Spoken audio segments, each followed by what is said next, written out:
So hello everyone, welcome to my channel radiology career. दोस्तों, आप लोगों के सामने मेरा यूट्यूब का पेज खुला हुआ है। आप लोग देख रहे हैं यहाँ पे बहुत सारी वीडियोज़ हैं और सभी लोग कमेंट्स करते हो सर हर टॉपिक पे वीडियो बनाइए। तो मोस्टली मैंने सभी टॉपिक्स पे वीडियो बना दी है आप लोगों के लिए। यहाँ पे देख सकते हो एडमिशन जो भी कुछ होता है। बट आज की वीडियो में आप लोग को सिलेबस पे बताऊंगा, क्योंकि सिलेबस में सबसे ज़्यादा आप लोगों का कन्फ्यूजन रहता है कि सर सिलेबस बताइए, सिलेबस बताइए। तो ऑफिशियली मैंने जिस यूनिवर्सिटी से किया MRSPT उसका यहाँ पे वेबसाइट भी है। देन मैं सिलेबस भी खोल के दिखाऊंगा। उससे पहले मैं आपको बता दूं कि मैंने फर्स्ट सेमेस्टर का और सेकंड सेमेस्टर का जो सिलेबस था वो ऑलरेडी बना दिया। यहाँ पे आप देख सकते हो BSc रेडियोलॉजी ये करके यहाँ पे दिया हुआ है सिलेबस, तो आप जाके यहाँ से देख सकते हो। लेकिन आज मैं जो बताऊंगा इसके आगे बताऊंगा, थर्ड सेमेस्टर से लेके सिक्स सेमेस्टर तक, तो सारा कुछ कवर करने वाला हूँ दोस्तों इस वीडियो में। वीडियो थोड़ी सी लंबी हो जाएगी, आप हो सकता है थोड़ा सा टाइम लग जाए, लेकिन देख के जाना पूरा वीडियो, बिल्कुल भी स्किप नहीं करना। और चैनल पे नए, चैनल को सब्सक्राइब कर देना। वीडियो अच्छी लगे तो वीडियो को लाइक कर देना दोस्तों। चलिए वीडियो को हम शुरू करते हैं। तो मैं पीडीएफ को ओपन करता हूँ सबसे पहले आप लोगों के सामने, ठीक है। ये देख सकते हो यहाँ पे पीडीएफ मैंने खोला है। यहाँ पे लिखा है MRSPTU BSc radio medical imaging technology, है ना, यहाँ पे दिया हुआ है। तो यहाँ पे सारा कुछ सिलेबस है और ये कौन सा बैच का है, 2020, जिस बैच से मैंने किया, ठीक है। तो बाकी सारा कुछ मैंने पिछली वीडियो में एक्सप्लेन किया हुआ है, वहाँ से आप लेके सीख सकते हो, ठीक है। वहाँ से बहुत कुछ आपको मिल जाएगा सीखने के लिए। तो यहाँ पे चलो मैं आपको बाकी और सारी चीज़ें बता देता हूँ। तो फर्स्ट यहाँ पे जो बात हो रही है, तो देखो सिलेबस की बात हो रही है ना, सिलेबस कौन सा करना है। तो यहाँ पे आप देखो जो थर्ड सेमेस्टर ना, थर्ड सेमेस्टर में आपको क्या क्या पढ़ना है। फर्स्ट सेकंड का मैंने बताया ऑलरेडी, यहाँ पे आप देख सकते हो। जो थर्ड सेमेस्टर में आपको anatomy, physiology, pathology, pharmacology related to radiology, ये चीज़ पढ़ना है, यहाँ पे दिया हुआ है। मैं थोड़ा सा इसको हाईलाइट करता हूँ एक से। हाँ जी, ये देखो आप, ठीक है। यहाँ पे दिया हुआ है theory, anatomy, physiology, pathology and pharmacology related to radiology, आपको ये पढ़ना है। अब बहुत लोग कहेंगे ये टफ है, तो भाई देखो पढ़ना है तो थोड़ा सा टफ तो आपको देखना पड़ेगा, ठीक है ना। तो ऐसा बिल्कुल नहीं सोचना आपने। नेक्स्ट है आपको पढ़ना radiological physics and dark room technique. Dark room technique बहुत ज़्यादा टफ नहीं है, बहुत ज़्यादा आसान है। ये मैंने पढ़ा है, खुद का एक्सपीरियंस इसलिए बता रहा हूँ। General radiology, positioning theory, general radiology में पोजिशनिंग वगैरह पूछता है ना, उसी चीज़ को पढ़ना है। कुछ खास नहीं है, बहुत ही हल्का चीज़ है, ठीक है। Then fundamental of radio imaging technology, पूरा उसका फंडामेंटल बताना है कि जो रेडियोलॉजी ना उसके बारे में। बायोस्टेटिक्स एंड कंप्यूटर, यहाँ पे थोड़ा सा टफ हो जाता है। बायोस्टेटिक्स में क्या होता है, कैलकुलेशन वगैरह, तो बहुत बच्चे मैथ फिजिक्स कमजोर होता है, लेकिन कोई बात नहीं। इसका मतलब जिस जगह से मैंने किया वहां से करने का फायदा भी मैं आपको बताऊंगा, तो बने रहना लास्ट तक वीडियो पे। सबसे बड़ा फायदा तो वही होने वाला आप लोगों के लिए कि इसका क्या फायदा है और कितने आसानी से आप पास हो सकते हो, ठीक है। तो आज मैं पहले ये आपको सिलेबस बता देता हूँ। तो देन इसके बाद आपको पढ़ना basic principle of hospital management. Hospital में कैसे मैनेजमेंट करते हैं हम, पेशेंट से कैसे डील करते हैं, और सेफ्टी ऑप्टी के बारे में बताना, यही कुछ है, बहुत कुछ ज़्यादा नहीं है, ठीक है। देन ये आपका जो यहाँ पे हो गया 5-6 सब्जेक्ट हो गया ये आपका थर्ड सेम में। उसके बाद आपका 4 यहाँ पे प्रैक्टिकल हो जाता है, ठीक है। सेम चीज़ का प्रैक्टिकल है। तो नीचे आ जाता हूँ, उसके बाद आपको ले चलता हूँ फिफ्थ सेमेस्टर पे, ठीक है। सॉरी, फोर्थ सेमेस्टर आ गया, आपका थर्ड सेमेस्टर वो था। तो क्रेडिट्स जो आपको यहाँ पे दिया हुआ है, ठीक है, 22 वगैरह, ये सारा कुछ मैंने ऑलरेडी एक्सप्लेन किया है फर्स्ट वीडियो में, तो वहाँ से आप देख सकते हो। तो नेक्स्ट मैं आपको बताने वाला हूँ यहाँ पे जो चौथे सेमेस्टर में क्या पढ़ना है। सबसे पहले आपको पढ़ना है रेडियोलॉजी इक्विपमेंट्स पढ़ना है, ठीक है। रेडियोलॉजी इक्विपमेंट, रेडियोलॉजी में क्या क्या इक्विपमेंट्स होता है, जैसे हैंगर हो गया, एक्सरे ट्यूब हो गया, टेबल हो गया, बकी हो गया, यही सब पढ़ना है और कुछ नहीं है भाई। इतना आसान सिलेबस आपको पूरे इंडिया में किसी यूनिवर्सिटी का नहीं मिलेगा, मैं से लिख के ले लो, ठीक है। और कितने मार्क्स पे पासिंग मार्क्स है ये भी बताऊंगा, कैसे पास हो सकते हो, ठीक है। तो आपने टेंशन नहीं लेना बिल्कुल भी, लास्ट तक वीडियो पे बने रहना, ओके।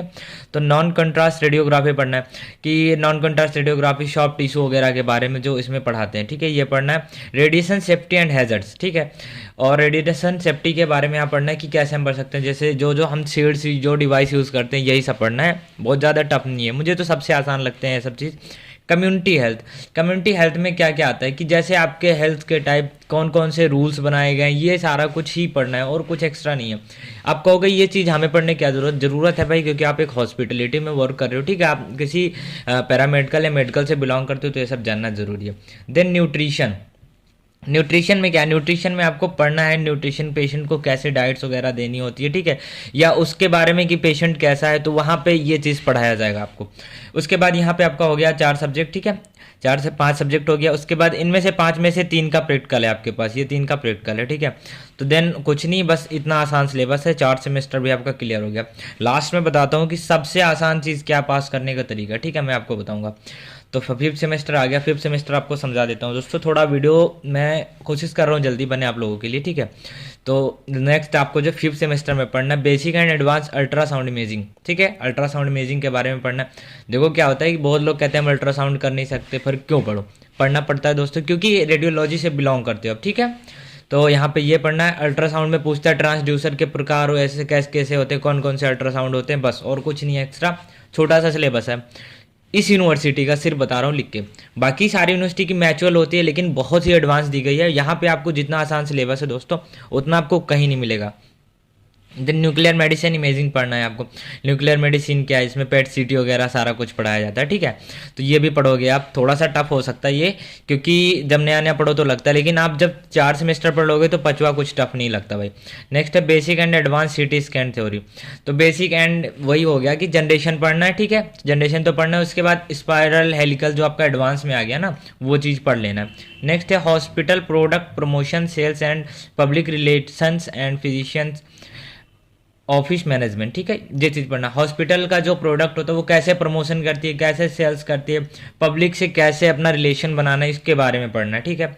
और कुछ नहीं है, ये हल्का हो सकता है आप लोगों के लिए, नए लोगों के लिए थोड़ा टफ लगता है भाई, मानता हूँ, बट आप पढ़ोगे ना बुक्स वगैरह लेके तो ये चीज़ आपको आसान लगेगा, ठीक है। देन आपको क्या, ऑक्यूपेशनल सेफ्टी एंड हेल्थ, ठीक है, ऑक्यूपेशनल सेफ्टी एंड हेल्थ पढ़ना, सेफ्टी हेल्थ के बारे में। हेल्थ केयर, हेल्थ केयर में वही आ गया, हॉस्पिटल थोड़ा सा घुमा के दिया गया दोस्तों इस सिलेबस में, लेकिन कुछ टफ नहीं है, आपको बता रहा हूँ, इससे हल्का सिलेबस आपको कहीं नहीं मिलेगा जितना M R S P two का।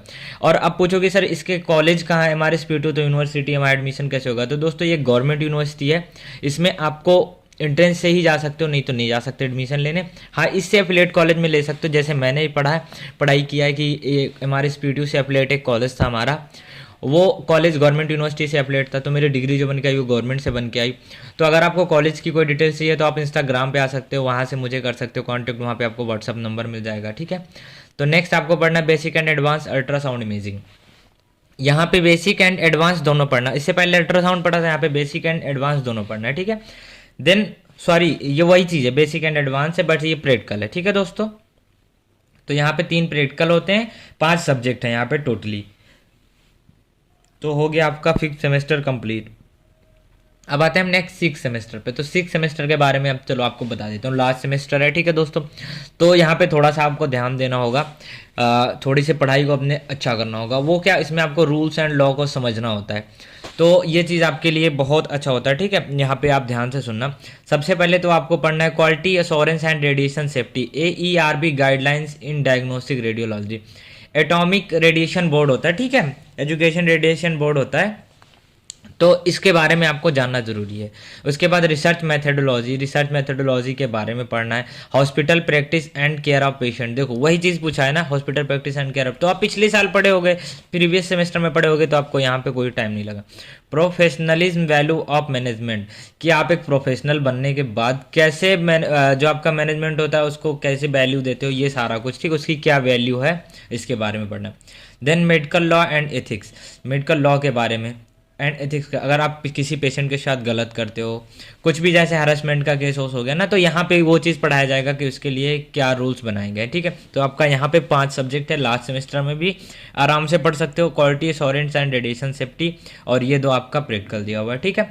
देन उसके बाद आपको अगर ये PDF चाहिए तो आप मेरे को व्हाट्सएप पे आ जाना, व्हाट्सएप पे आप मेरे को मिल जाना, यहाँ आपको सारा कुछ दिया हुआ है, देख रहे हो, इंटर्नशिप का चीज़ दिया हुआ है, ठीक है। उसके बाद यहाँ पे सब कुछ आपका सिलेबस दिया हुआ है नीचे, ठीक है, सिलेबस दिया हुआ। अब एक चीज़ और है, अब आप लोग कहोगे सर बुक्स कैसे ले, बुक्स कैसे ले, तो हमारा जो सिलेबस था ना दोस्तों, उसमें आपको बुक रिकमेंड करी गई थी, देखो ये देखो यहाँ पे रिकमेंड बुक लिखा है ना, तो बुक्स रिकमेंड करी गई थी। उसके बाद इन बुक से ही इन क्वेश्चन को लिया गया, तो इनमें से जो सबसे पॉपुलर बुक हो वो आप परचेज कर सकते हो, ठीक है। देखो यहाँ पे कितना सारा बुक दिया हुआ है ना, तो आपको जो अच्छा लगे, तो सभी सेमेस्टर में ये चीज़ मिलता रहता है, ठीक है, सभी सेमेस्टर में ये चीज़ था, तो आप ऐसे ही देख सकते हो। अगर आपको ये PDF चाहिए तो आप मेरे से ले सकते हो। अब देन चलो आप कहते हो सर यहाँ पे जो आपने बताया यूनिवर्सिटी से मुझे करना है तो कैसे करूँ, या जो मैं लास्ट में कह रहा था कि पास होने का सबसे आसान तरीका, ठीक है, तो मैं आपको बताता हूँ कि इस यूनिवर्सिटी पास होने के लिए ना आपको सिर्फ और सिर्फ 15 मार्क्स चाहिए दोस्तों, 15 मार्क्स, ठीक है। अब 15 मार्क्स कहोगे सर 15 मार्क्स सही कह रहे हो या गलत? तो यहाँ पे मैं देखो लिख के दे रहा हूँ, ये वीडियो आप ये स्क्रीनशॉट लेके मेरे को आना, ठीक है? ये वीडियो स्क्रीनशॉट लेके आना मेरे पास। ये 15 मार्क्स मैं लिख के दे रहा हूँ आपको कि आपको सिर्फ यूनिवर्सिटी में पास होने के लिए ना कहती है 15 मार्क्स लेके आओ और आप पास हो। तो 15 मार्क्स आप ला सकते हो तो ले आओ यहाँ पे और आप पास हो जाओगे। आप लो, ये मैंने लिख के दे दिया 15 मार्क्स, ठीक है? तो ये मेरा मैंने खुद ही यूनिवर्सिटी से किया, जबकि हालांकि ऐसा नहीं है कि आप 15 मार्क्स ही लाने की सोचते हो, बट कुछ होता नहीं कि जो हिंदी मीडियम स्टूडेंट होते हैं उनकी थोड़ी सी इंग्लिश वीक होती है, ठीक है? तो यहाँ पे उनके लिए प्रॉब्लम हो जाती है पढ़ने में, लेकिन कुछ प्रॉब्लम ऐसा नहीं दोस्तों, वो भी पढ़ते हैं अच्छे से। सबसे ज़्यादा IAS PCS देखा जाए तो बिहार से टॉप करते हैं, भारत का पहला राज्य है ना, तो मैं किसी के लिए गलत नहीं कहता। बट ये यूनिवर्सिटी आपको जो करती है सबसे कम मार्क्स में आपको पास कर देती है और सबसे हल्का सिलेबस है, बहुत आसान तरीके से पास कर सकते हो। बाकी किसी डिटेल्स के लिए आप मेरे को फॉलो कर सकते हो इंस्टाग्राम पे, लिंक आपको डिस्क्रिप्शन में मिल जाएगा। देन व्हाट्सएप ग्रुप भी मिल जाएगा, वहाँ से कॉन्टेक्ट कर सकते हो मुझे। उसके बाद आपको फेसबुक पेज का भी लिंक मिलेगा, वहाँ भी फॉलो कर लेना आप लोग। दोस्तों आप लोग का प्यार सपोर्ट बनाए रखना। Thank you so much. Video अच्छी लगे तो लाइक करना, चैनल पे अपने चैनल को सब्सक्राइब करके जाना। मिलेंगे अगले वीडियो के साथ।